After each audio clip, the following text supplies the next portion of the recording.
Hello friend, मैं आनंद राज आप सबको भी देखिए आज एमएड के बारे में बताएंगे कि एमएड कौन कौन लोग कर सकते हैं। एमएड का एंट्रेंस जो होता है, एंट्रेंस के आधार पर आपको कॉलेज अलॉट किया जाता है। गवर्नमेंट कॉलेज या प्राइवेट कॉलेज में भी एडमिशन लेना होगा तो एंट्रेंस देना होगा। समझ गए। बिहार में कितना यूनिवर्सिटी आपका एमएड करवाती है, कितना सरकारी कॉलेज है, किसका कितना फ़ी है, फ़ी के बारे में बताएंगे, कितना किसका फ़ी है। समझ गए। फ़ी के बारे में भी बताएंगे। और देखिए एमएड के लिए एक ऑनलाइन क्लास भी स्टार्ट हो रहा है। समझ गए। तो जो लोग पढ़ना चाहते हैं वो पढ़ सकते हैं। उसके लिए पहले बता देते हैं, एडमिशन के लिए आप इस नंबर पर व्हाट्सएप करके पता कर सकते हैं। 10 फरवरी से आपका क्लास स्टार्ट हो रहा है। एमएड का बिहार का कोई भी यूनिवर्सिटी हो जो करवाती है, जैसे पटना हो गया, पटना यूनिवर्सिटी, या बीएन मंडल हो गया जो मधुपुरा में है, या तिलका मांझी भागलपुर यूनिवर्सिटी हुआ, या बिहार यूनिवर्सिटी जो मुजफ्फरपुर में, उसमें भी सरकारी कॉलेज है।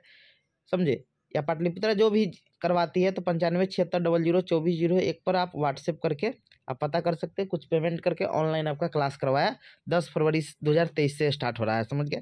तो देखिए सबसे पहले आपको बताते हैं कौन लोग एमएड कर सकते हैं, प्राइवेट कॉलेज का कितना फ़ी है, सरकारी कॉलेज का कितना फ़ी है। सबको तो सरकारी कॉलेज मिलता नहीं है, लेकिन जिनको एमएड करने से क्या फ़ायदा है, समझे। एमएड या पीजी करे, सब चीज़ आपको बताएंगे, एक एक चीज़ बताएंगे। समझ गए। दूसरा चीज़ है कि सिलेबस क्या होता है, बीएड से किस किस सब्जेक्ट से क्वेश्चन आता है, तो वो सब चीज़ बताएंगे। समझ गए।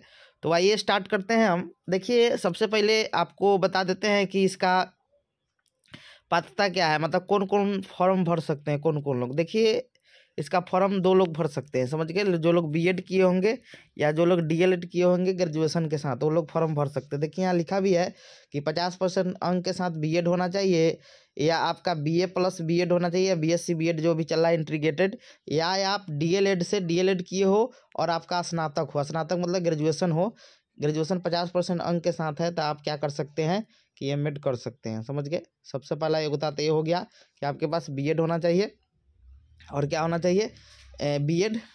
पीजी नहीं है कोई दिक्कत नहीं है, बिना पीजी का भी आप क्या कर सकते हैं कि एमएड कर सकते हैं, क्योंकि एमएड भी एक मास्टर कोर्स है। समझे। तो इसमें पीजी की ज़रूरत नहीं पड़ती है, लेकिन बीएड या डीएलएड की आवश्यकता पड़ती है। डीएलएड के साथ आपका क्या होना चाहिए, तो ग्रेजुएशन यानी स्नातक होना चाहिए। तो ये चीज़ समझ गए कि कौन लोग बीएड एमएड कर सकते हैं।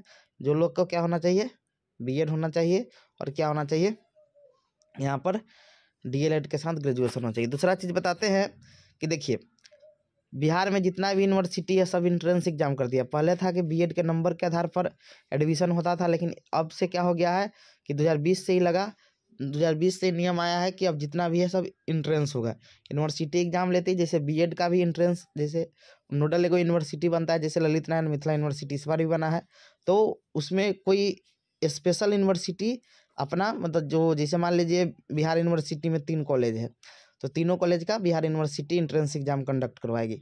वैसे ही सब यूनिवर्सिटी अपना अपना एग्जाम कंडक्ट करवाती है।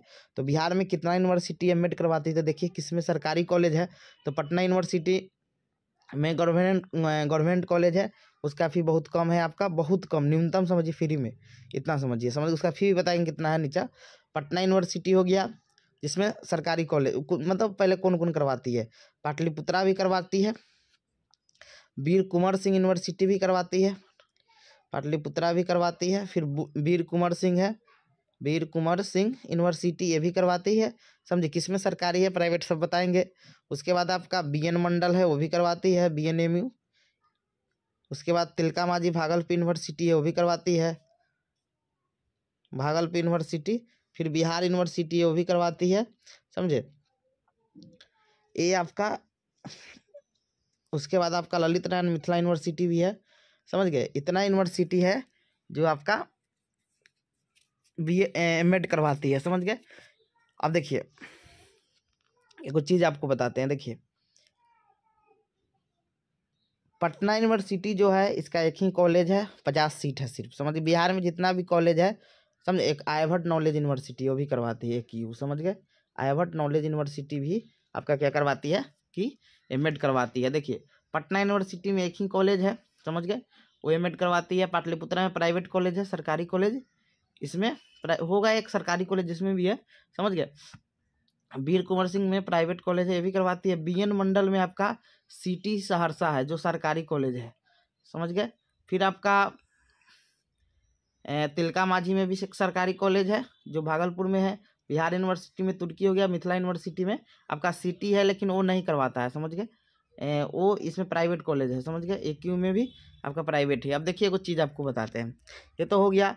अब देखिए सरकारी कॉलेज का सिटी जो आपका क्या उसको कहते हैं, कॉलेज ऑफ टीचर एजुकेशन जो होता है, इसमें हॉस्टल मतलब फैसिलिटी भी मिलता है। इसका फी देख लीजिए कितना है। 2 साल का आपका एमएड होता है, देख लीजिए यहाँ पर 50 को सीट और बीएड कॉलेज में एमएड कॉलेज में मिलेगा, समझ गए।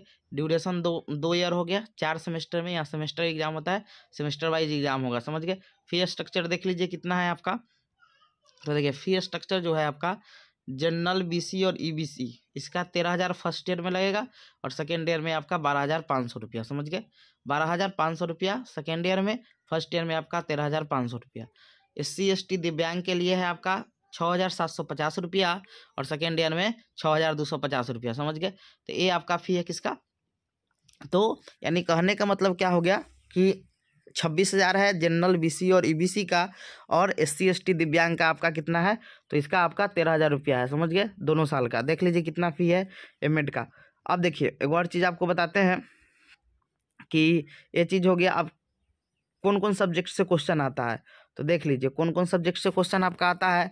तो देख लीजिए लिखा है एमएड, देखिए बहुत यूनिवर्सिटी है 120 नंबर का एग्जाम लेती है, बहुत यूनिवर्सिटी 100 नंबर का एग्जाम लेती है। देखिए इसमें क्या क्या किस किस सब्जेक्ट से क्वेश्चन आता है। तो देखिए चाइल्डहुड एंड ग्रोविंग अप से 10 नंबर का रहेगा, समझे। कंटेम्प्रोरी इंडिया से ज़्यादा क्वेश्चन पूछता है, समझ गए।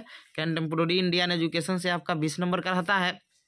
लर्निंग एंड टीचिंग से 20 नंबर, नॉलेज एंड कैरिकुलम से 20 नंबर, उसके बाद लर्निंग मतलब असेसमेंट फॉर लर्निंग जो आता है आपका उससे 20 नंबर, और क्रिएटिव एंड इंक्लूसिव स्कूल से आपका 10 नंबर का क्वेश्चन आता है, समझ गए।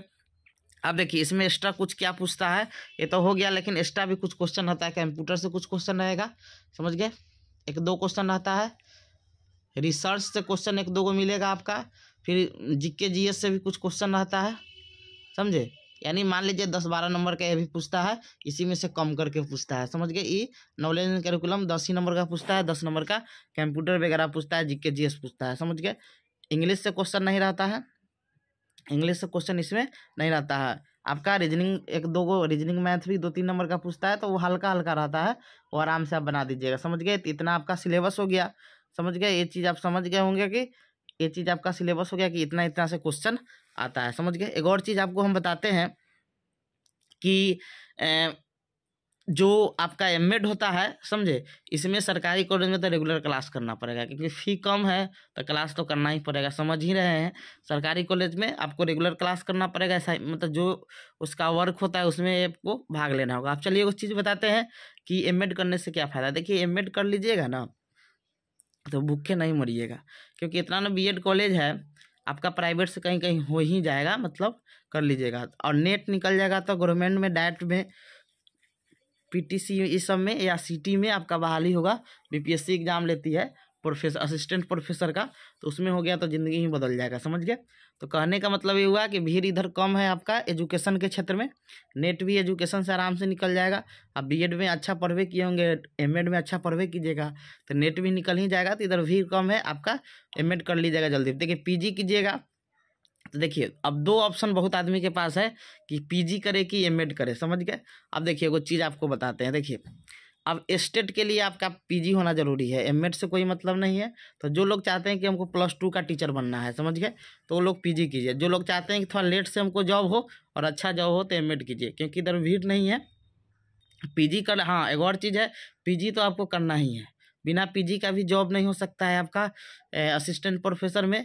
तो आपको जो अच्छा, देखिए एमएड सरकारी कॉलेज से होता है तो आप PG पहले एमएड कर लीजिए, नहीं तो PG भी कर सकते हैं, क्योंकि PG कर लीजिएगा बाद में फिर अगला साल ट्राई कीजिएगा एमएड का, हो जाए तो अच्छी बात है। तो पहले, क्योंकि पहले एमएड हो जाएगा तो बाद में PG कहीं से भी कर लीजिएगा, कोई दिक्कत ना होगा नहीं। लेकिन एमएड करने में थोड़ा परेशानी होता है, कहाँ से करें, क्योंकि अभी आप पढ़ाई के अथी में है, समझ गए ना।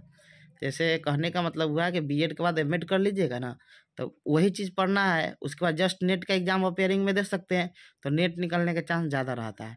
मान लीजिए अभी बीएड किए पीजी कीजिए तो आपका तो पढ़ाई छूट गया, फिर एमएड कीजिएगा तो फिर नया नया चीज़ मिलेगा, तो फिर दिक्कत हो जाएगा, समझ गए।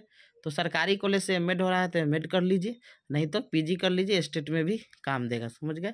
तो ये चीज़ हो गया। इधर भीड़ कम है आपका एजुकेशन के क्षेत्र में, तो आप आके एमएड कीजिएगा, तो आपको बीएड के बाद बहुत कम ही लोग एमएड करते हैं, समझ गए। तो ये चीज़ है, जो भी लोग करना चाहते हैं कर सकते हैं, जिससे आपको क्या होगा कि फ़ायदा हो सकता है एमएड में, समझे। तो एमएड करने के लिए पीजी की आवश्यकता नहीं होती है, बिना पीजी का भी कर सकते हैं। सिलेबस भी बता दिए, आप समझ गए होंगे, समझ गए। फ़ी भी बता दिए, कितना फ़ी है देख लीजिए, 26,000 है आपका first year SC ST sorry general BC और EBC का, और SC ST दिव्यांग का आपका 13,000 फ़ी है, समझ गए। Thank you.